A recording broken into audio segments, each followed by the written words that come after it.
capítulo de número 3.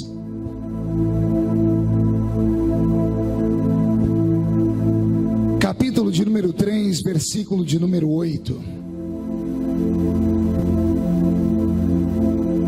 Enquanto os irmãos estão procurando, eu quero cumprimentar também aqui a cantora Mariane, seu esposo Silas. Fazia tempo que eu não via vocês também.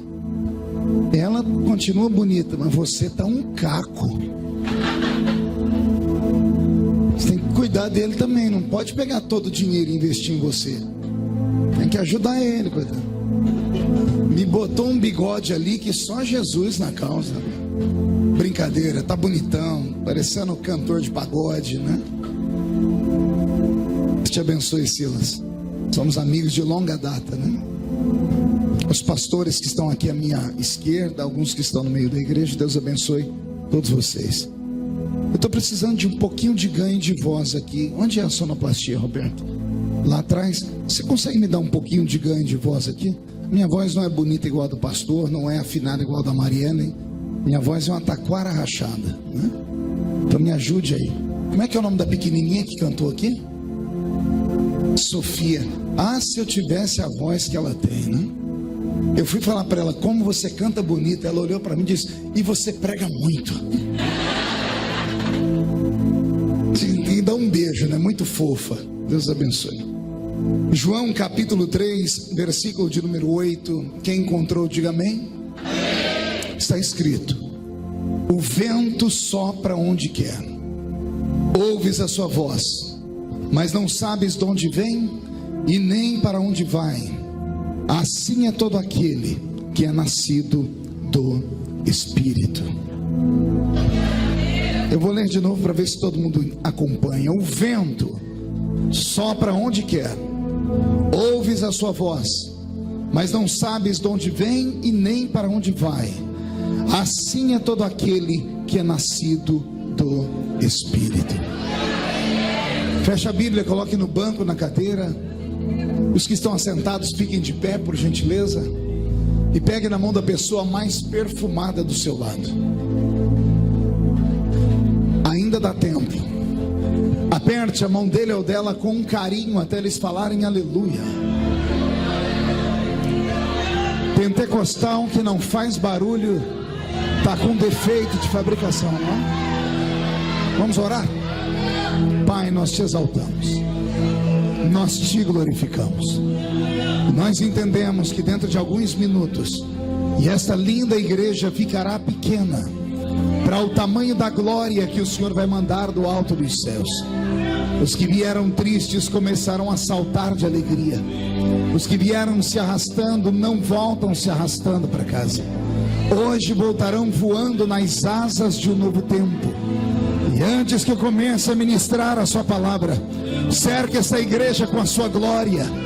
E num raio de 5 quilômetros, onde houver um demônio alojado, eu dou a esses demônios segundos para sumirem daqui.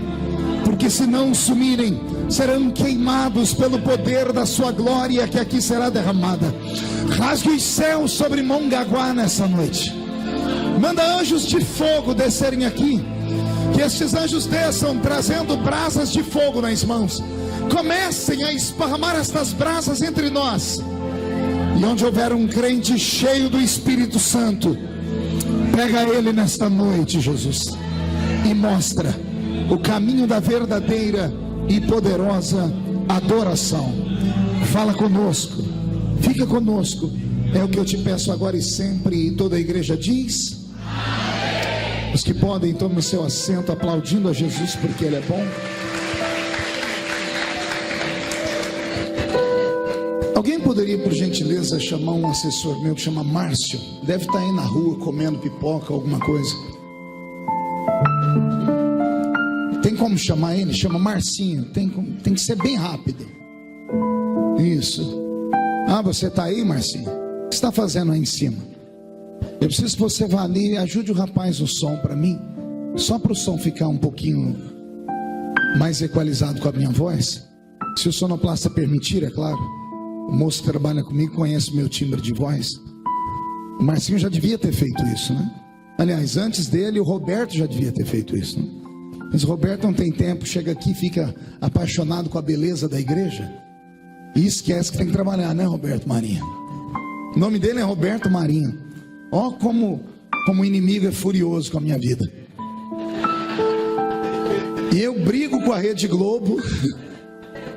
Aí vem Jesus e me dá um tecladista que chama Roberto Marinha. Não, eu joguei pedra na cruz. Nós vamos trocar o nome dele, né? Nós estamos pensando em fazer uma dupla, né? Sepultura e cemitério, né? Mas sim, eu vou conversando até você equalizar o som aí, tá bom? Pastor Roberto trabalhava nos Estados Unidos da América com o pastor Benny Hinn.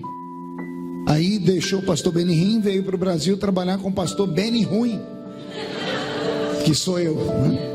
Deus te abençoe, viu, Roberto? No final da pregação, se o pastor permitir, o Roberto vai ministrar um louvor para nós bem bonito. Eu ando meio cansado, estava dizendo ao pastor, eu estou ficando velho, né? Ele me deu aqui uma caneca, a irmã Carminha, né? Quem é a irmã Carminha? Cadê a irmã Carminha? Obrigado, irmã Carminha. Mandou uma foto aqui de quando eu devia ter uns 5 anos de idade aqui. Estou ficando velho, né? A idade chega para todo mundo. E servindo a Deus desde os 13 anos de idade, e bregando desde os 13 anos de idade, hoje com 45 anos, são mais de 30 anos na caminhada. E eu não trago na minha memória, desde a minha infância até os dias de hoje, a lembrança de um culto que Jesus tenha faltado à reunião. Alguns entenderam, outros não, eu vou melhorar. Eu quis dizer que desde criança até os dias de hoje, eu não me lembro de um culto que Jesus tenha sequer chegado atrasado à reunião. Muitas vezes, por motivo de força maior, somos obrigados a chegar no culto depois que ele começa. Às vezes, somos obrigados a sair do culto antes dele terminar. Mas Jesus nunca fez isso. Ele sempre chega quando o primeiro crente chega. E ele só vai embora quando o último crente vai embora. Isso quando ele não encontra aqueles crentes maluquinhos, que eu não sei se tem aqui na Baixada, que amam emendar o culto numa vigília. Porque se ele encontrar os vigilheiros, ele fica com eles até o sol raiar. Tudo isso porque ele deixou na sua palavra uma promessa. Ele disse: esta é a minha igreja, e as portas do inferno não prevalecerão contra ela. Quem pertence a esta igreja, dê um grito de glória a Deus.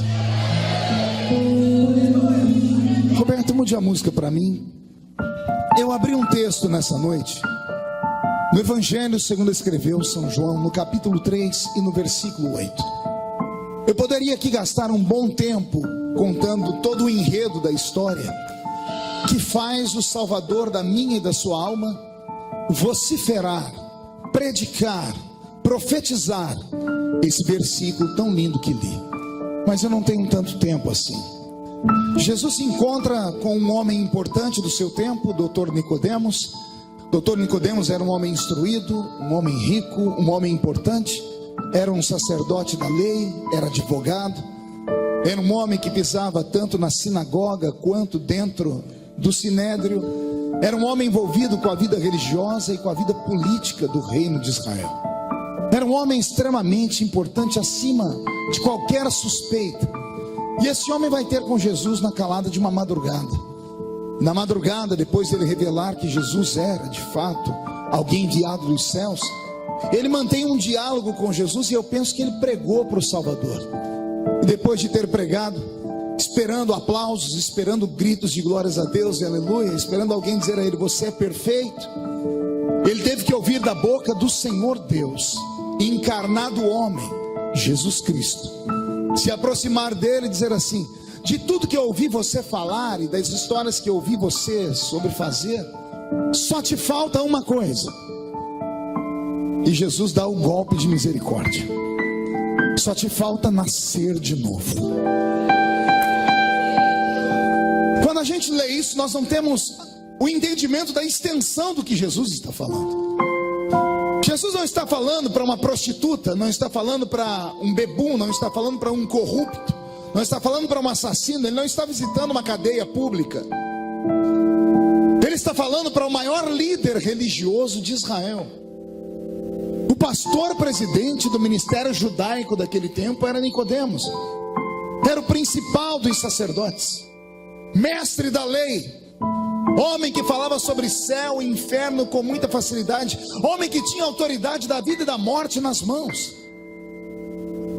E depois de ouvir o doutor Nicodemos expor o seu conhecimento bíblico, filosófico, Jesus disse assim: na minha avaliação, só te falta uma coisa: você precisa nascer de novo. Você consegue imaginar isso? Uma coisa, como eu disse, é falar para alguém que está com a vida caída, destruída, desgraçada. Agora dá uma olhadinha para a criatura que está do seu lado esquerdo aí, do seu lado direito. Olha que crente santo você tem aqui. Não é verdade? Dentro da igreja todo mundo faz cara de piedade, né? Tem uns que eu olho daqui de cima e sou capaz de revelar que tem uma auréola na cabeça, né? É quase um santo barroco.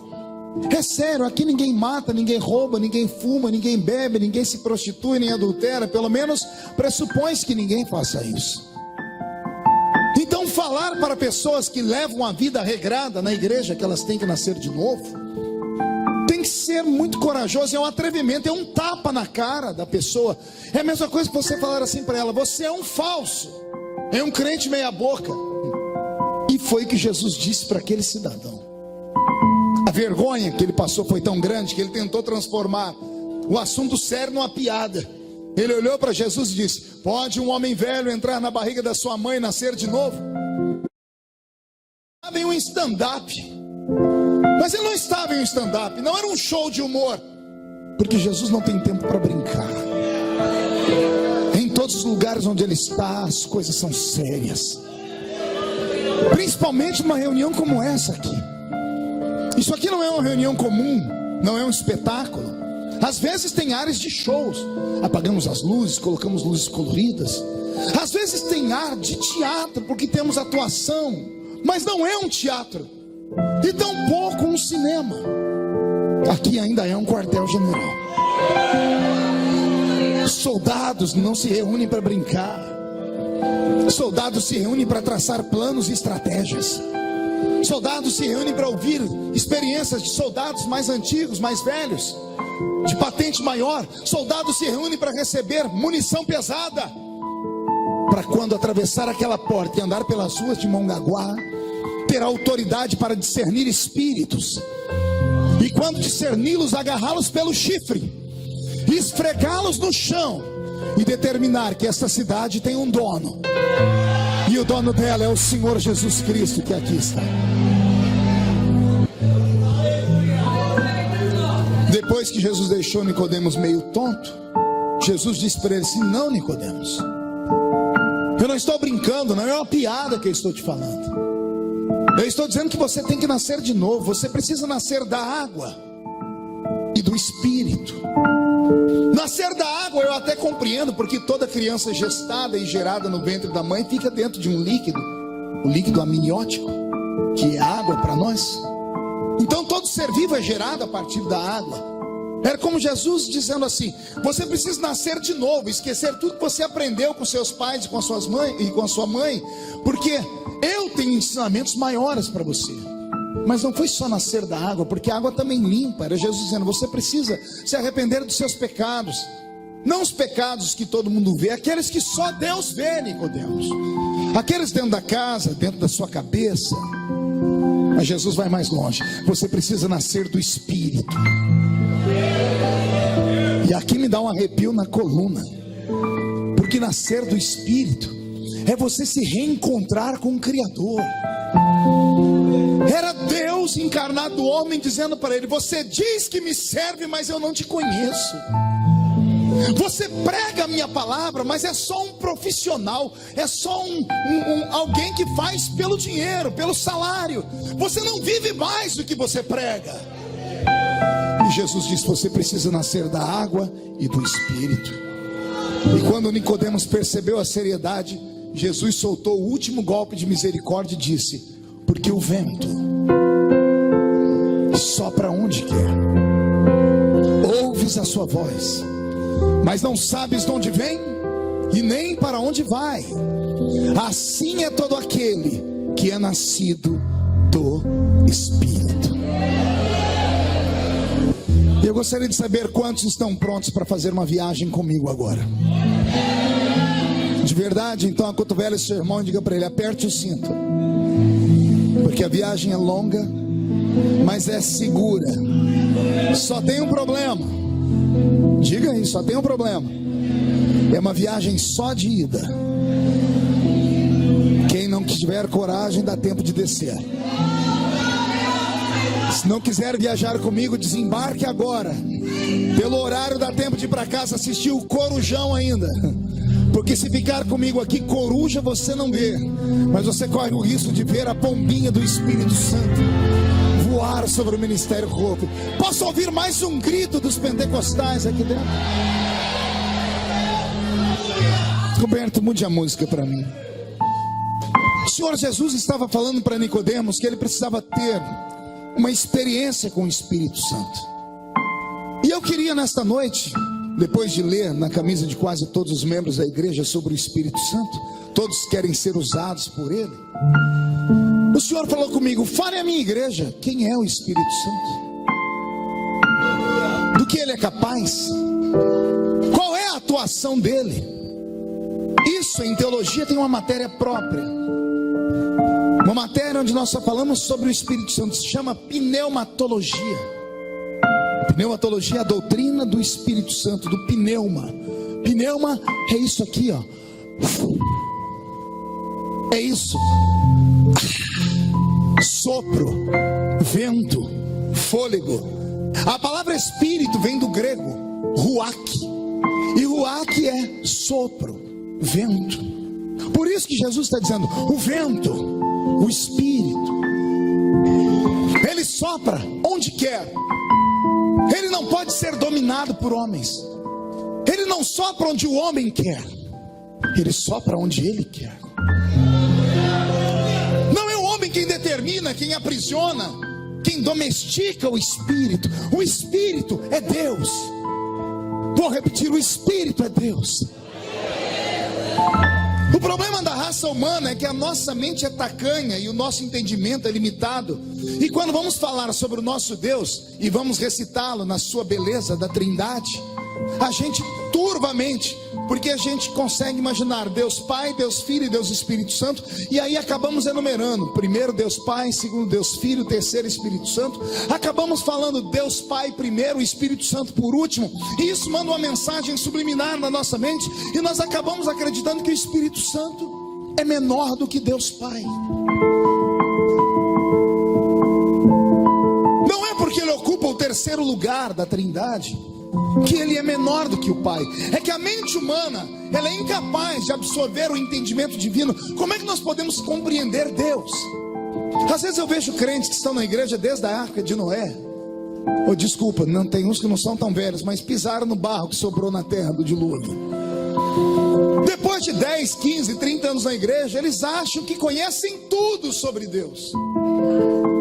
Acham que podem escrever livros. Quer ver a coisa mais triste do mundo? É quando você vai tentar estudar teologia. Eu tenho vários títulos. Se você olhar meus vídeos, você vai ver na parede lá do meu gabinete em Brasília, eu tenho mais de 40 títulos. Eu tenho pelo menos 5 formaturas em teologia, com mestrado, doutorado, e recebi um título chamado Doctor in Divinity, doutor em divindade. Bela porcaria, né? Aí todas as vezes que eu olho para os meus títulos, eu começo a rir. Pergunte por quê? Porque até hoje eu abro a Bíblia e tem horas que eu falo: o que o senhor quer dizer aqui? E olha que eu li a Bíblia mais de 30 vezes, de capa a capa. Eu escrevi 21 livros e uma enciclopédia acerca dela. A primeira vez que eu li a Bíblia inteira de capa a capa, eu tinha 9 anos de idade. Lá na igreja católica, na paróquia Cristo Rei, onde eu era coroinha junto com o Padre Ângelo. E a Bíblia que eu li não era igual a sua não, viu, seu preguiçoso? Porque a nossa é menor do que a Bíblia católica. A Bíblia católica tem 7 livros a mais. E desde então, apaixonado por esse livro, lendo esse livro, até hoje eu me pego assustado quando eu leio alguns textos que eu falo: como é que eu nunca percebi isso aqui? Eu digo isso porque eu sou acostumado a ler livros grandes, grossos. Eu não leio só a Bíblia, eu leio de tudo.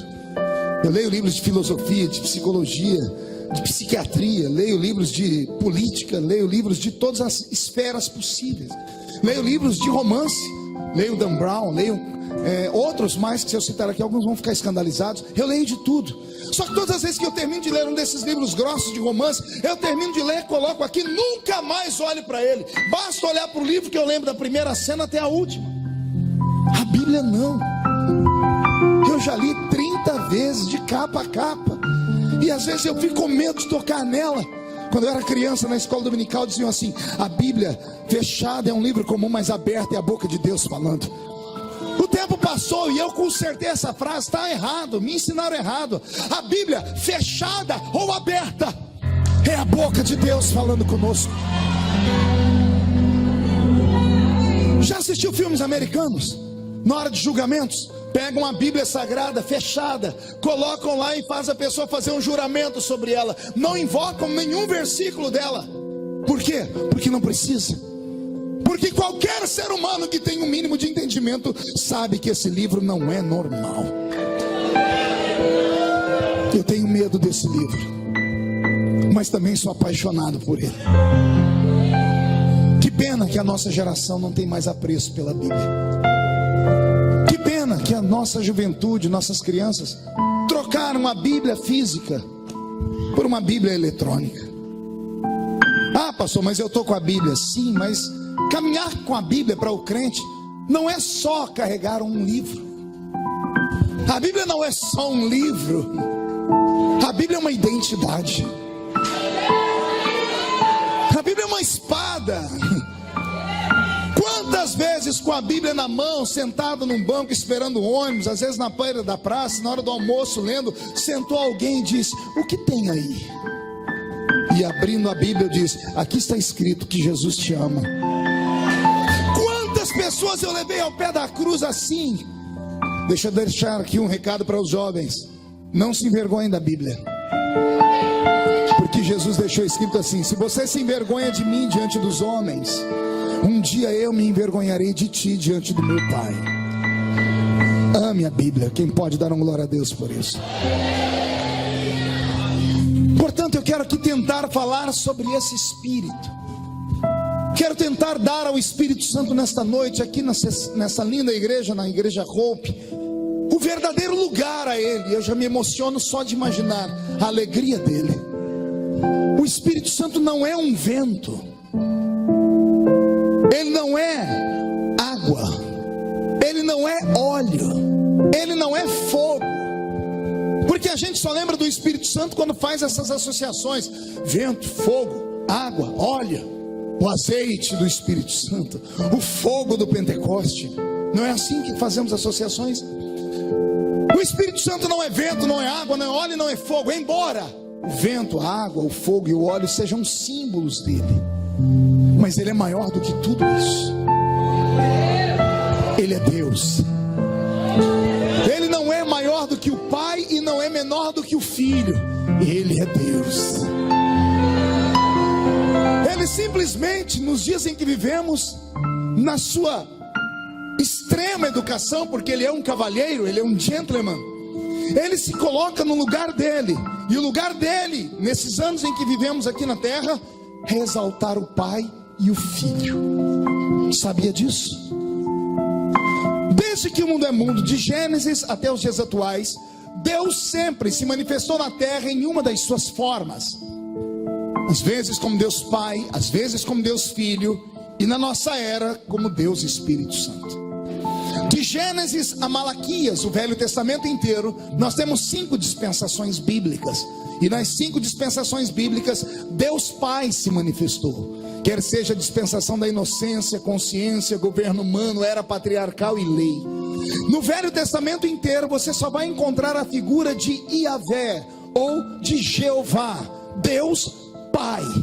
Deus Pai dominou o Velho Testamento inteiro, até que no livro de Malaquias Deus se silencia.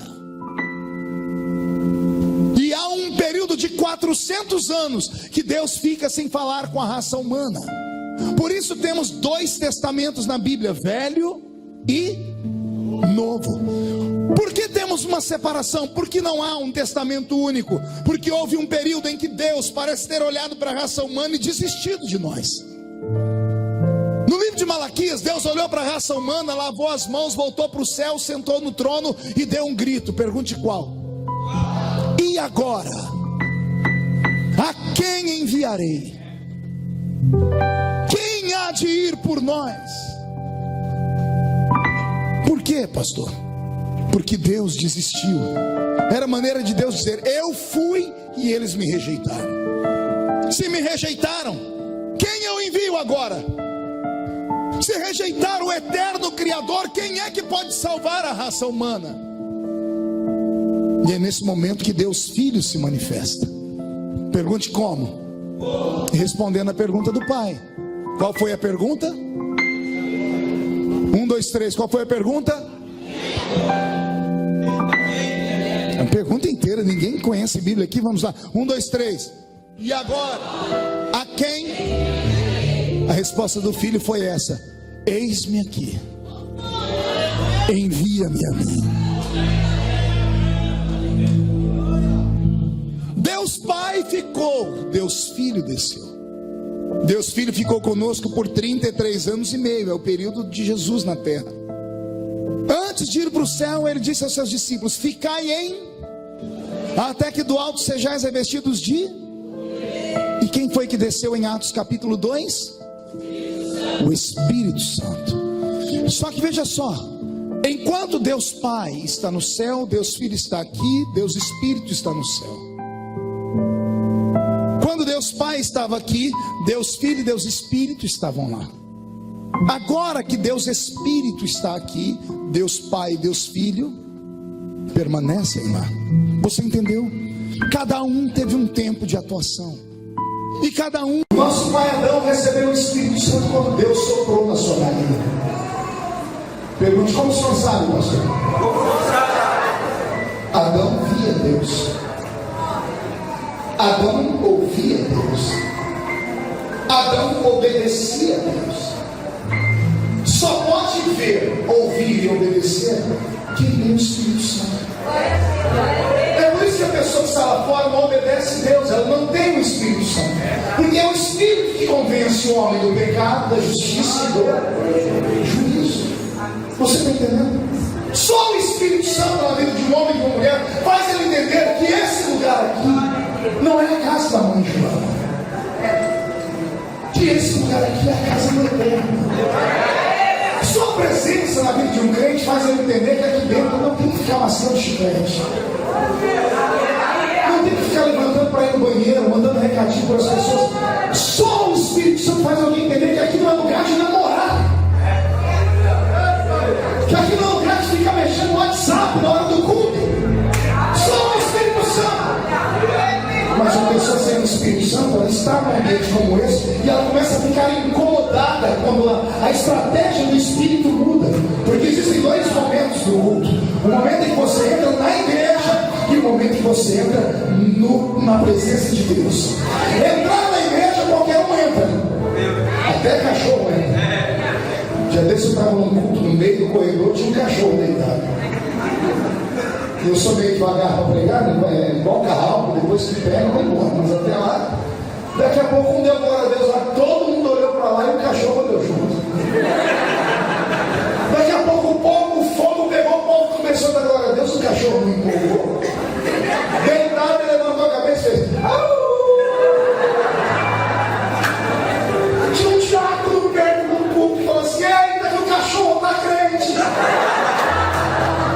Eu não aguentei, falei: não, irmão, o cachorro está crente não. Tá, pastor, ele deu glória a Deus. Eu falei: porventura você tem dom de interpretar a língua de cachorro? Eu falei: não, pastor, todo mundo deu glória a Deus, você deu glória a Deus. Eu disse: não, vou te ensinar. Nenhum animal irracional pode dar glória a Deus. Vou repetir: nenhum animal irracional pode dar glória a Deus. Mesmo o papagaio, quando diz glória a Deus, não sabe o que está fazendo. Não há animais irracionais inteligentes. Animais vivem por instinto. Está entendendo? Se o papagaio fosse inteligente, ele batia papo com a senhora, perguntava como estava o dia. Não, meu cachorro é inteligente, pastor. Eu falo para ele, deita, ele deita. Ensinaram ele a deitar a troco de um pedacinho de comida. É instinto de sobrevivência. Nenhum animal irracional pode dar glória a Deus. Pergunte por que ele não pode. Por quê? Porque animal irracional só tem terra dentro dele. Ele é terra, ele é colado na terra. Ele tem terra e alma. Ele só tem instinto, porque alma é instinto, são emoções. Por isso que o cachorro grita, ele vai e chora, porque é instinto. Eles não têm o céu dentro deles. A única raça no mundo da terra que pode dar glória a Deus está na minha frente. E sabe por que você dá glória a Deus? Pergunta para mim, por que, pastor? Por quê? Porque o céu está dentro de você. E o céu que está dentro de você tem nome. Chama-se Espírito Santo.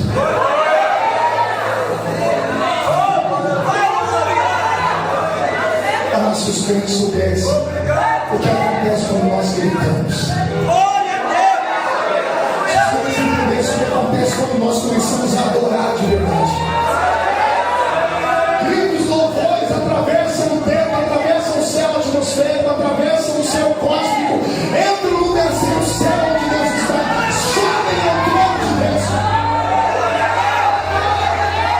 E aí acontece uma metamorfose. Pergunte qual? Deus não escuta a nossa adoração. Agora estou quase no caminho da heresia. O louvor sai da terra em forma de barulho, mas quando chega no céu, ele é transformado, é filtrado, e o que era barulho vira cheiro.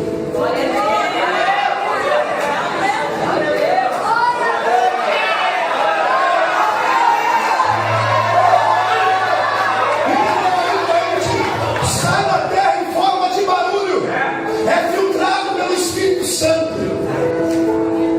Os anjos pegam o Espírito Santo e colocam em taças, e o seu louvor é jogado diante do trono de Deus. E Deus sente o cheiro, meu Deus. Deus está sentindo o cheiro, meu Deus.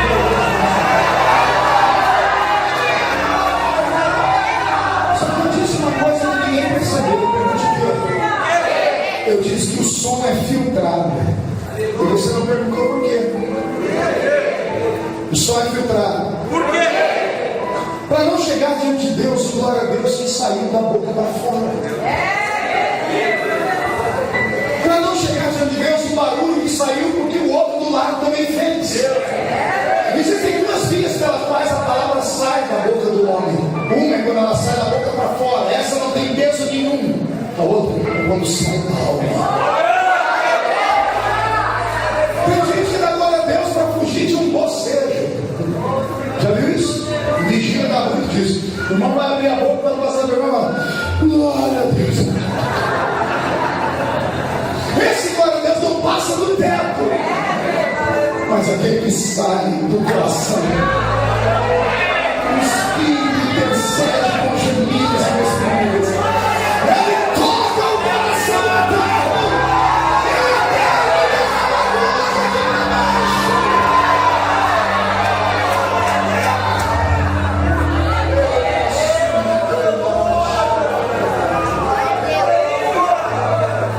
Quando Adão perdeu o Espírito Santo, ele se perdeu. Deus começou a observar a raça humana e Deus percebeu que o homem não podia ter o Espírito Santo. Quando Deus seleciona a família de Noé para trazer o dilúvio sobre a terra inteira e salvar a raça humana, Deus diz assim a Noé: meu Espírito não contenderá mais com ela.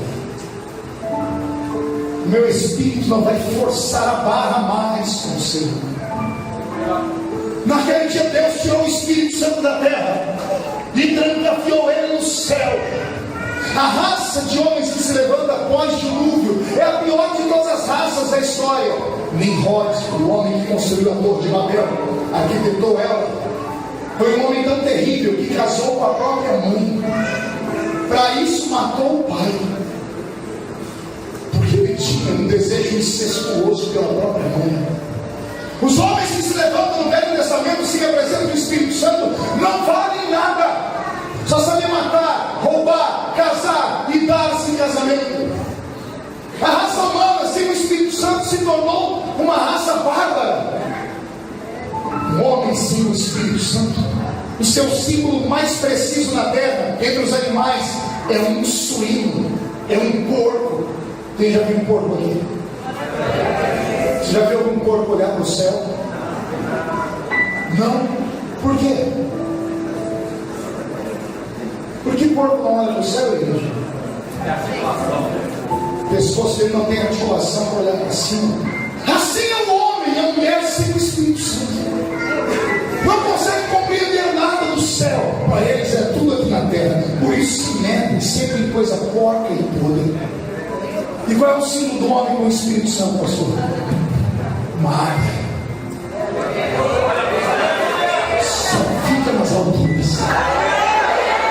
E quando vem uma tempestade, qualquer ave que vê uma tempestade e tem a mesma força de uma águia, ela tem 3 opções. A águia só tem 2. Pergunte quais as 3. Um pássaro normal vê uma tempestade, você tem a envergadura de uma águia, por exemplo, como uma águia de rapina, que é grande. Ele vai descer, é a primeira opção. Segunda, atravessar. Ou terceira, tentar voar por cima. A águia só tem 2 opções. Nenhuma águia foge da tempestade. Nenhuma águia que está no voo vê a tempestade e ele desce para se esconder. Ou ela rompe a tempestade pelo meio, chega do outro lado, faltando penas, mas vence. Ou ela voa acima da tempestade. O Espírito Santo está aí. Vê se o Espírito Santo está dentro dele. Se o Espírito Santo está em você, como é que você consegue ficar o culto inteiro? Como aquele rapaz ali que agora há pouco estava segurando um papelzinho aqui assim. Como é que você consegue ficar o culto sentindo o cheiro de um papel e agora batendo papo com a namorada? Como é que você consegue ficar no culto desse jeito? Na cama, vai para a rua, bate papo com a namorada. Aqui é o lugar diferente.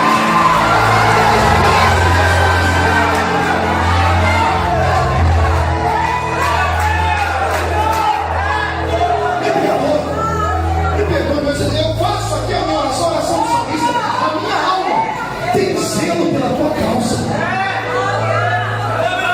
Não é tempo de brincar. É tempo de buscar a presença do Espírito Santo. Depois tomba, cai, pega.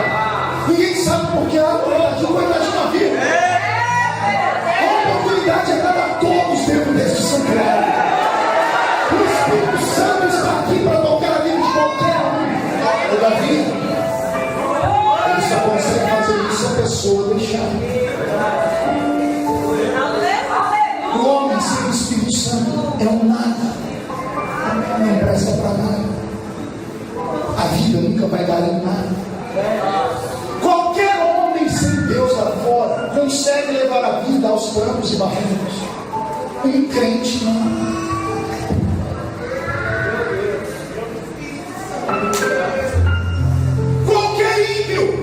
Leva a vida empurrando com a barriga. Do jeito que vai, vai. O crente não. Eu digo que não. Porque contra nós pesa o inferno. O diabo não quer os que estão lá fora. Os que estão lá fora já são dele. Ele quer os que estão aqui dentro. E se você não estiver protegido, se você não estiver guardado, se você não estiver revestido, ele vai te levar embora a qualquer momento. Eu digo isso porque eu já fui um crente meia boca. E ninguém teve a coragem de fazer o que eu fiz aqui, moço. Falo isso com muito amor. Eu era um menino leviano dentro da igreja. Levava a vida de qualquer jeito. E reclamava com o pastor ainda. Ah, se alguém falasse qualquer coisa para mim. Ninguém nunca teve coragem de falar comigo. Sabe qual foi meu destino? Drogas. Deixei a igreja e fui me envolver com o mundo das drogas. Passei 2 anos longe da igreja. Inaugurei o jornal da minha cidade com fatos policiais. Porque ninguém nunca teve coragem de me colocar na parede e me explicar que esse lugar aqui não é igual à nossa casa, não é igual a sala da nossa casa, não é igual a rua. Temos disse a Moisés no alto de uma montanha, no alto de uma montanha, onde só tem sujeira e terra. Moisés foi chegando de qualquer jeito, eu disse: para aí! Por que, Senhor? Tira as alparcas dos seus pés. Por que, Senhor? Porque esse lugar é uma bênção. Onde Deus está, a terra é santa. Você consegue entender isso? Como ninguém no Velho Testamento estava pronto para receber Deus, Jesus teve que ir. Jesus teve que ir lá na eternidade e falar: Pai, um homem sem Espírito Santo não vive. Temos que devolver. E Deus Pai com reticências. O homem não pode receber o Espírito Santo porque ele machuca o Espírito Santo. Ei, o Espírito Santo é sensível.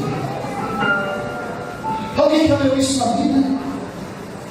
Jesus, quando passou por aqui, disse assim: se quiserem falar do meu Pai, falem. Se quiserem falar de mim, falem também. Mas não falem do Espírito Santo. Pecar contra o Pai tem perdão.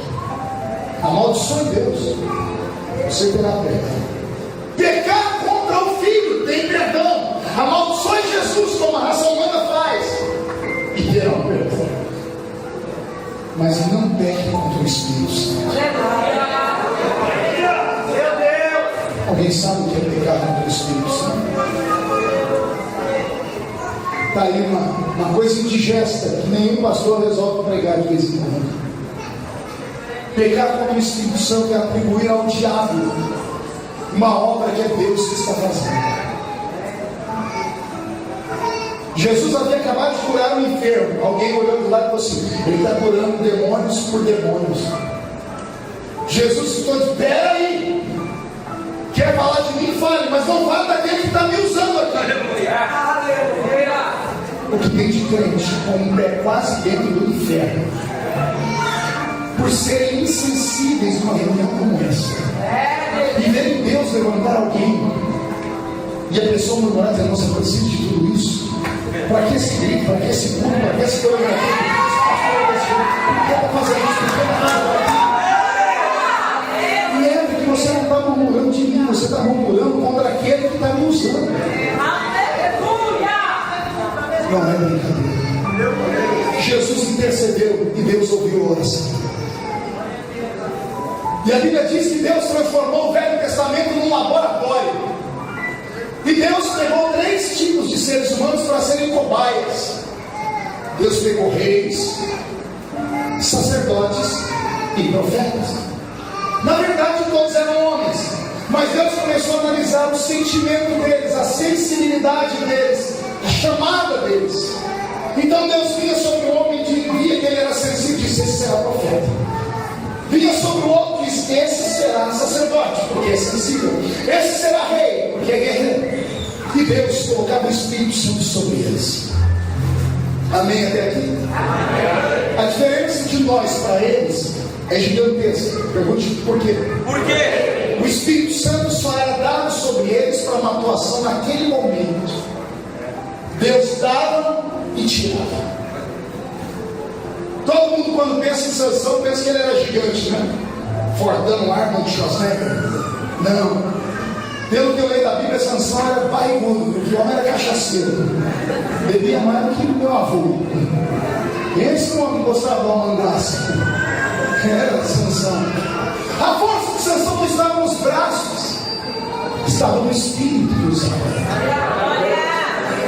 A revelação que Isaías tinha não estava no homem, na carne, estava no espírito que descia sobre ele. A força que Davi tinha para matar um Golias não estava no seu braço, que girou uma funda, estava no espírito que estava sobre ele. Entenderam? Então, no Velho Testamento, o Espírito Santo era dado sob medida. Diga comigo: sob medida.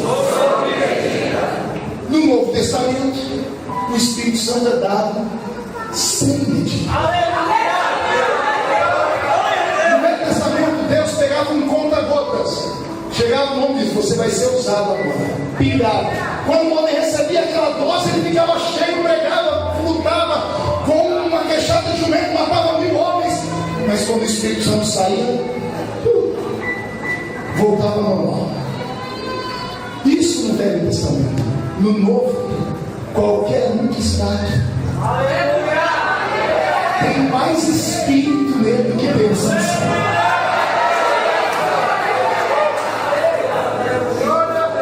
Está entendendo? Agora pergunte para mim: por que Deus fazia isso, pastor? Por que Deus fazia isso? Deus não confiava no homem para ter o Espírito Santo. Sabia que a qualquer momento o homem entristecia o Espírito Santo.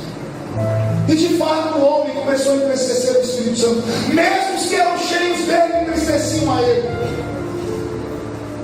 Até que um dia um desses que entristeceu entrou numa oração e começou a gritar: Deus, tira de mim o meu reino, tira de mim a minha fama, mas não tira de mim.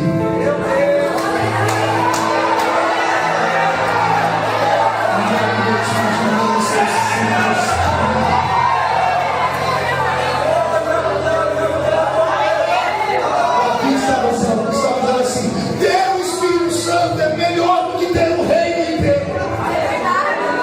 Ter o Espírito Santo é melhor do que ser um homem. Esse querido Espírito que está dentro de nós.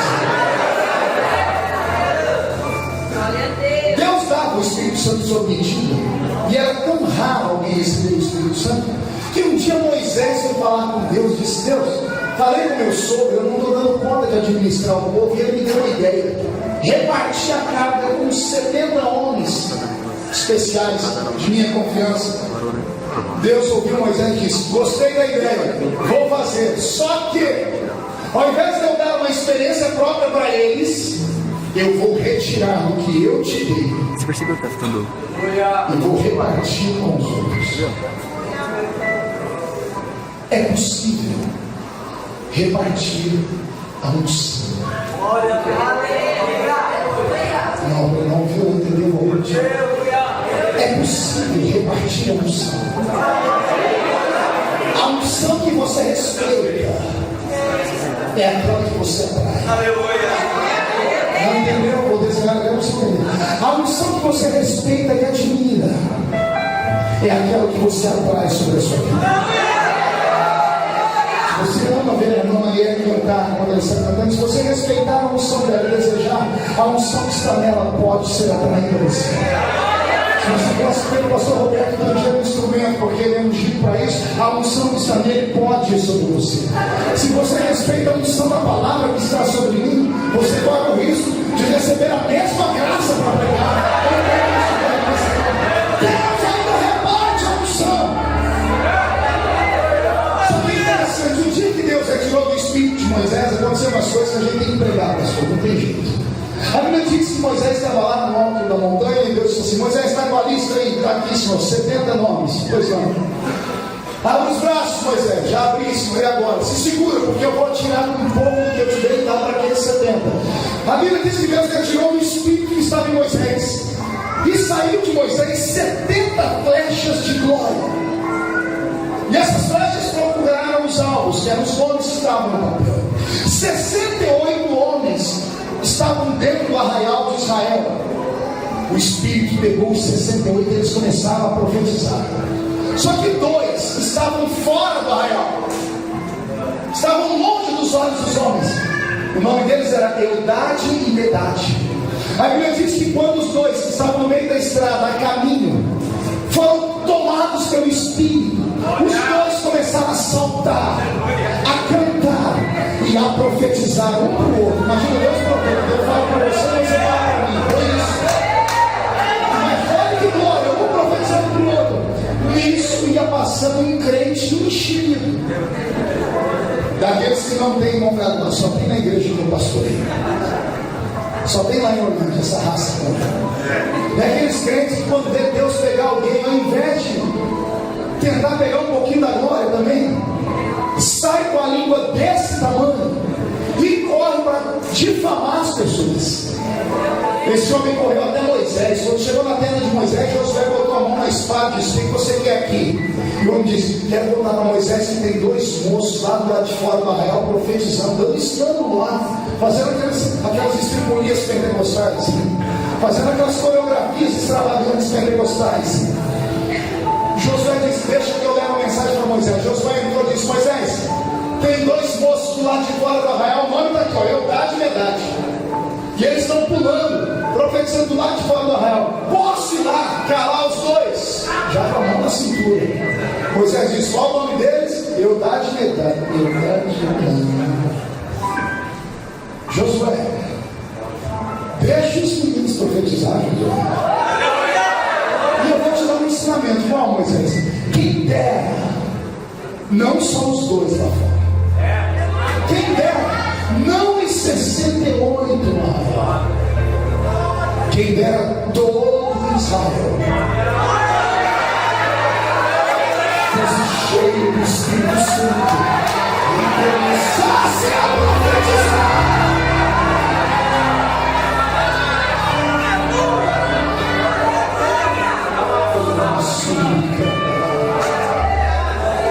A Bíblia diz que tinha o profeta Ezequiel ficou 2 horas na beira do rio Quebar, assim, ó,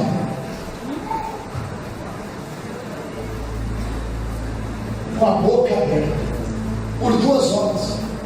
Pergunte por quê? Queria profetizar, mas sem o Espírito Santo não dá para profetizar. Ele ficou assim. Mais tarde o salmista vai escrever: ele abre a sua boca e eu a encherei. Salmo 10. Olha aí. A Bíblia diz que o profeta Eliseu, um dia louco para profetizar, que Israel estava em decadência, mas o céu não abria, ele gritava e Deus não escutava. E Eliseu foi inteligente. Pergunte o que ele fez. Arrumou um tangedor, falou: toca uma música para Deus, tem que gritar. Isso é uma peça de música. Toca. E ficou olhando para o céu. Toca.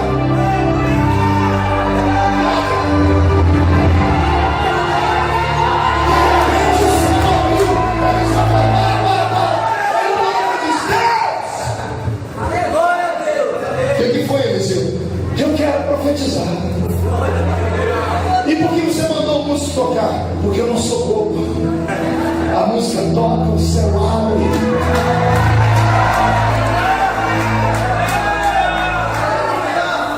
Eu estou diante de profetas e profetisas, sacerdotes e sacerdotisas, reis e rainhas do reino de Deus, homens e mulheres que se entenderam o que eu estou dizendo e forem cheios do Espírito Santo.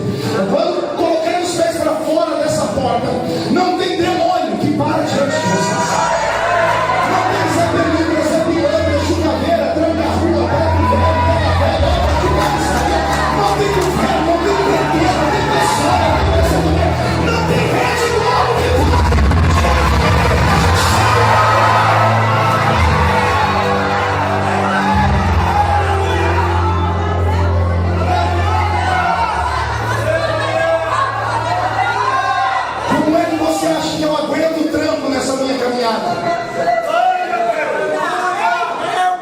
que vocês acompanham minha vida, vocês sabem que tudo comigo vai parar no Jornal Nacional.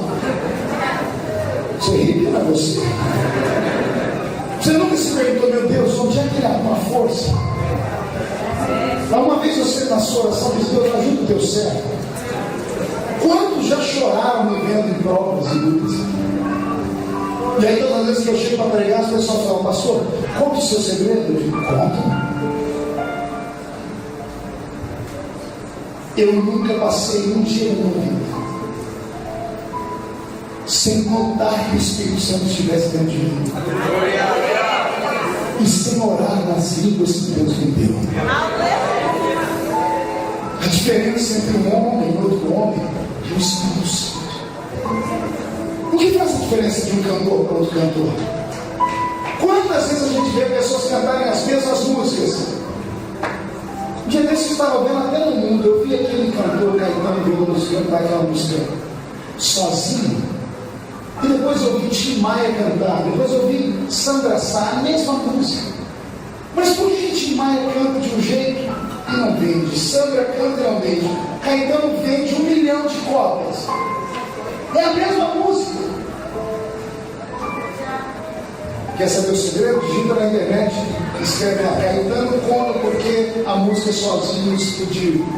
E você vai ouvir ele dizer assim: antes de gravar a música, eu levei para a mãe menininha do patrão e consagrei, fiz cabeça.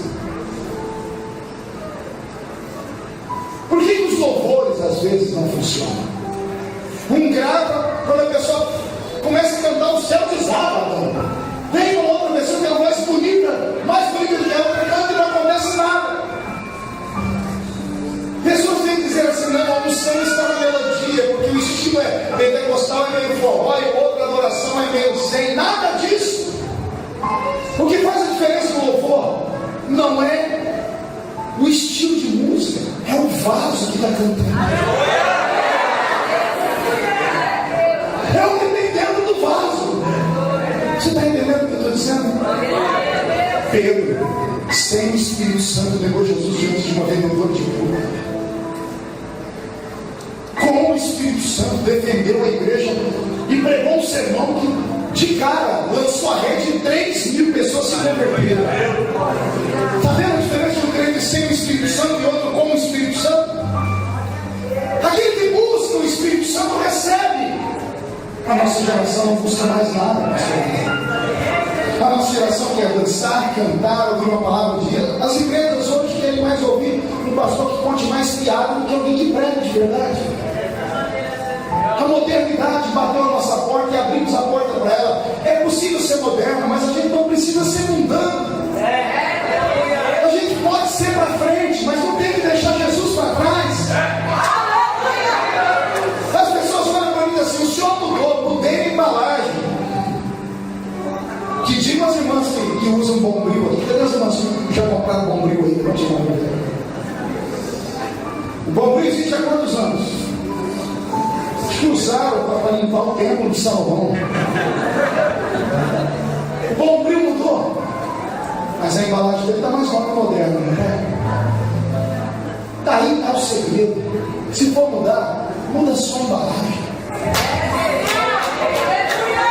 Não muda o conteúdo. O conteúdo ainda é o menino da vida da vida. Eu ainda sou um monte para orar. Eu ainda tenho minhas irmãs e mães de oração. Eu ainda tenho grupos de pessoas que falam com Deus face a face. Esse é o segredo. O segredo é você confiar nele e se encher do Espírito. Como é que eu me encho do Espírito, Senhor? Só tem um jeito. 2 corpos não ocupam o mesmo lugar no espaço. É uma lei física que serve para o Espírito. 2 Espíritos não podem ocupar o mesmo lugar dentro de você. O Espírito da sensualidade não coaduna com o Espírito Santo.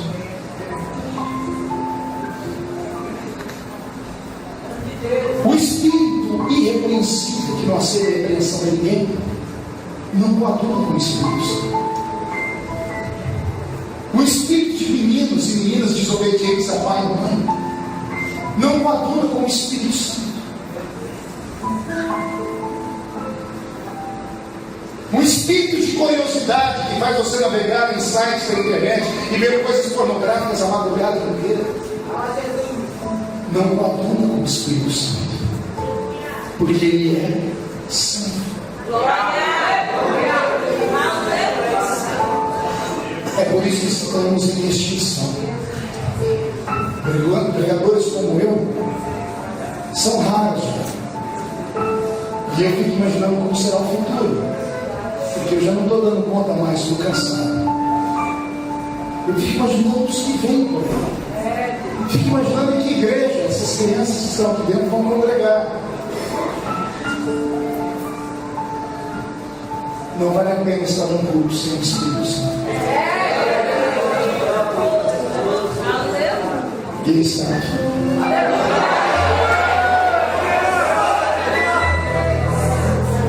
Se você entender isso que ele tem na sua vida, rapaz. Se você entendesse, menina, o que ele tem para a sua vida, o que ele pode te dar. dia desse eu estava lá em Nova York, onde está esse agora. Estava saindo da ONU, fui numa reunião representando o Brasil, um debate sobre a nação de Israel. E eu saí muito triste porque o nosso embaixador votou contra a nação de Israel. Saí do lado de fora da ONU, tinha um carro da embaixada me esperando, eu dispensei o motorista e fui andar, eu precisava esclarecer. Estava triste. Daqui a pouco eu comecei a olhar aquela beleza, porque aquele país é perfeito. E de repente eu ouvi uma voz, eu recebi uma visitação, porque Deus ainda fala.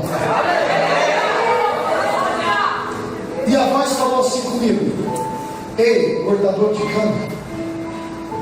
E eu parei, porque eu conheço a voz do meu Senhor. Eu virei uma árvore para ninguém notar, baixei a cabeça e depois: fala, Senhor, que Deus serve hoje. Está tudo bem, cortador de cana? E eu abri um sorriso e disse: está tudo bem, Senhor, mas por que o Senhor não me chamou de cortador de cana? E o Senhor me disse: para você não esquecer de onde eu te tive. Mas eu não esqueço, Senhor. O Senhor disse: não tira tristeza do seu coração. Por quê? Porque se eu te transformo um homem de cortador de cana no que eu te transformei, eu posso mudar o Brasil também.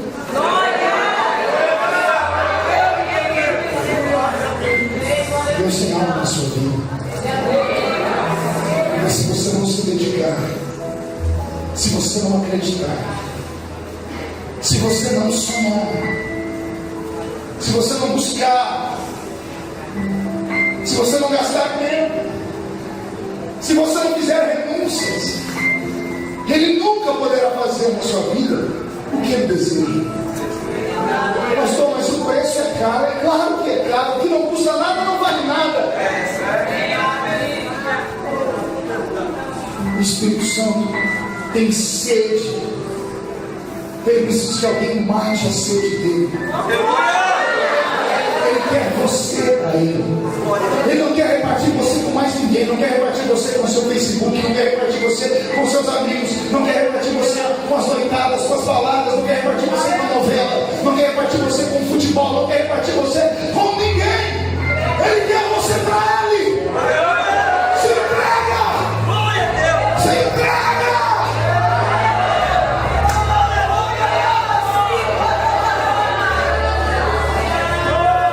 Deus fez na minha vida. De menino travesso, crente leviano, que foi comer bolotas lá fora, que por misericórdia voltou. Quando voltei, eu fiz um propósito. Eu disse: eu vou ser o que eu nunca fui na igreja. Eu vou ser um homem crente sério. Sabe qual apelido que eu recebi? Santarrão. Beato de igreja. Fanático. E houve dias que eu subi a montanha e disse: Deus, não tem jeito de ser um crente mais ou menos, porque eu já fui um crente ruim, não prestou. Estou tentando ser um crente bom, parece que também não presta. Porque olha o que eu sofro com os meus amigos. Por que eu não posso ser igual a eles? E Deus falou comigo na noite: porque um dia eles vão querer ser igual a você.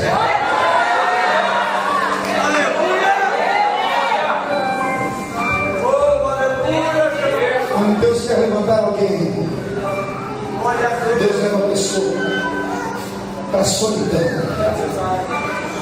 Deus só conversa com o homem que Ele chama a mulher na solidão, na calada da noite. É na hora do aperto, é na hora da dor. Porque nessa hora nós estamos sensíveis, o Espírito Santo aflora. E Deus traz a revelação sobre a nossa vida. O vento sopra onde quer. Ouves a sua voz, não sabes de onde vem nem para onde vai. Assim é todo aquele que é nascido do Espírito.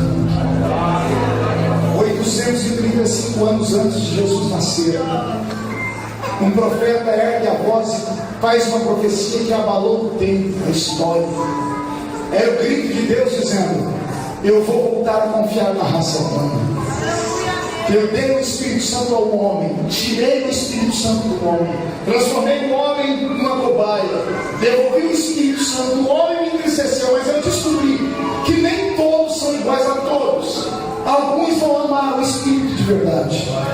Deus abre a boca do profeta Joel, que profetiza assim: e eis que nos últimos dias, diz Deus, derramarei do meu espírito sobre toda a carne. Vossos filhos e vossas filhas profetizarão. Vossos jovens terão visões, vossos velhos terão sonhos.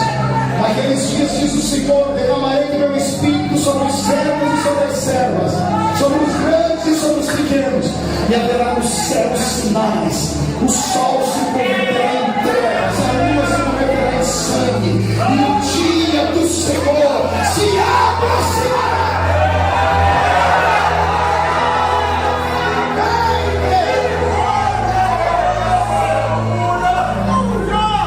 Jesus nasce. O Espírito Santo visita ele em Lucas capítulo 4, quando ele sai das águas do batismo. Aquele que é o precursor de Cristo faz uma profecia também poderosa. Pergunta para ele: você é o Messias? Ele diz: eu não. Eu batizo com água para arrependimento, mas o Messias nos batizará com o Espírito Santo e com fogo. Atos capítulo 2. Estavam todos reunidos no mesmo lugar, quando de repente veio do céu um som, como de um vento forte e impetuoso, e encheu a casa onde estavam assentados. Foram vistos por eles línguas repartidas como que de fogo, as quais foram cheios do Espírito Santo, e começaram a falar em outras línguas, conforme o Espírito Santo lhes concedia que falassem. Desde que a igreja foi fundada, em todas as eras e tempos, o diabo tenta arrancar o Espírito Santo da igreja. Desde que a igreja nasceu até o século III, houve avivamento. Do século III para frente, o Espírito Santo é oprimido, a igreja se mistura com o Estado, governos, política. Tudo isso vem oprimindo a igreja, tirando a santidade, a pureza, a graça, a essência. Chegamos no século 11º da nossa era, no ano 1100. Não há um relato entre o ano 1100 e o ano 1300 sobre uma manifestação do Espírito Santo na terra. Alguém chegou a escrever que o Espírito estava extinto, porque Paulo escreveu isso aos Coríntios: não entristeçais o Espírito, não extingais o Espírito. É possível que o Espírito Santo vá embora de uma igreja. É possível que o Espírito Santo se afaste de um ministério inteiro. Isso é na Bíblia. No século XIV, ano 1400, Deus começa uma renovação na mente de alguns homens. Ele levanta um homem chamado Johann Hus, um alemão, que é queimado vivo. E no meio das chamas, ele dá um grito dizendo: hoje vocês matam um ganso, porque a palavra Hus é ganso em alemão. Ele diz: mas daqui a 100 anos nascerá um cisne que ninguém poderá matar. No século XV, no ano 1500, nasce Martinho Lutero. E no ano 1530, na noite do dia 31 de outubro, Martinho Lutero, na porta da igreja de Wittenberg, prega as 95 teses contra o clero romano. O nome dele é arrancado de todos os livros católicos. Ele recebe uma bula papal dizendo que ele estava excomungado, e o nome dele é tirado do livro de Roma. Martinho Lutero faz uma fogueira, levanta aquele livro queimado, põe no meio da fogueira, o livro vai ser queimado, põe na fogueira, chama os aldeões alemães e diz: o meu nome foi hoje riscado do livro de Roma, mas hoje ele foi escrito no livro da vida. Por causa da revolta de Martinho Lutero, da revolução dele, 100.000 crentes foram mortos. Eu não disse 1.000, nem 10.000, 100.000 morreram por causa do Espírito Santo da fé. A noite de São Bartolomeu, conhecida como a noite mais sangrenta da França. A cidade da França é chamada hoje Cidade de Luz. A Cidade de Luz foi iluminada com 10.000 cruzes, e em cada cruz um crente, um rival deles, acorrentado com a Bíblia Sagrada traduzida, o Novo Testamento do alemão, do Martinho Lutero, amarrado no peito, morreram queimados. O padre Torquemada, com a sua cruz de Caravaggio, matou 10 mil outros crentes, sozinho. Veio o comunismo, matou 50 milhões de crentes. E a igreja está viva. Aleluia!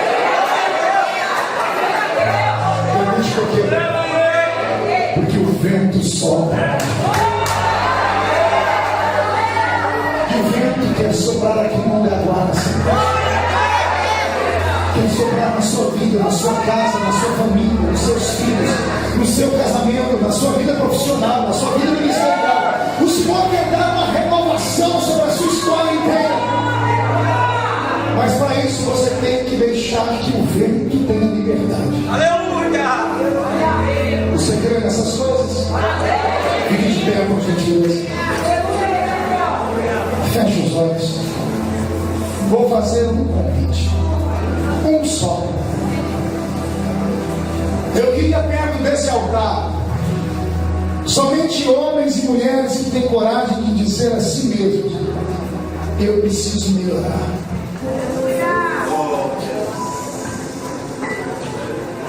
Eu preciso melhorar. Porque eu já fui melhor. Isso, vem chorando mesmo, vem pertinho.